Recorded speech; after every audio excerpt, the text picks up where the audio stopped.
Super Tuesday! She really is the inevitable nominee. Her wins were huge in the South last night, and in terms of delegate math, they were even bigger. So the states that she lost by significant margins, but in terms of the number of delegates difference between she and Bernie Sanders, it was actually quite narrow in the states that he won. But in states like Texas, and Georgia, and Virginia, she really ran up the delegate count, and it makes it all that much harder for Sanders to catch up. He needs to win essentially all of the rest of the states, and he needs to do so by significant margins to beat her. All of these states are proportionally allocated delegates, and so he really needs to run the numbers up in a lot of states where he's polling behind Clinton. He can stay in the race until the convention. He's well funded, although with each passing set of primaries and caucuses, that money is probably at risk of starting to dry up as people recognize that he's not going to be the nominee.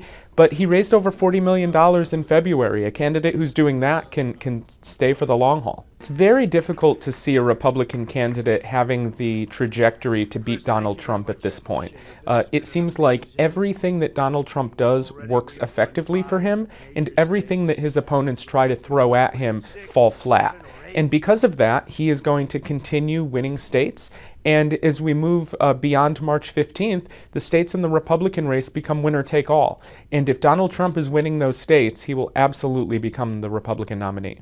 Marco Rubio will continue to argue that he is a viable candidate in this race, but reality does not reflect that. He was pretty much embarrassed last night, coming in third in most states, winning only Minnesota, which is not much of a win in itself.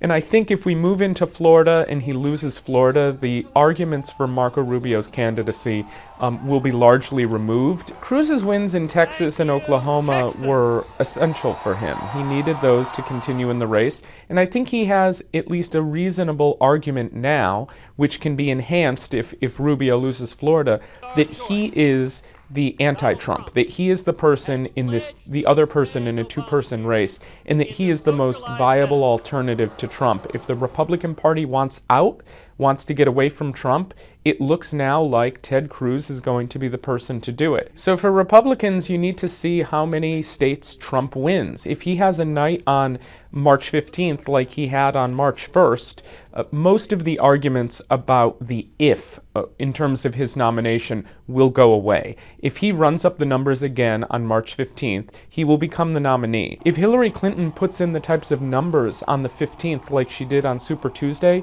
runs up the delegate count in many of the states, and Bernie Sanders ekes out one or two wins, then it's going to be important for him to reconsider his candidacy and do what would be best for the Democratic Party, and that is to endorse Clinton and help her in her candidacy for president.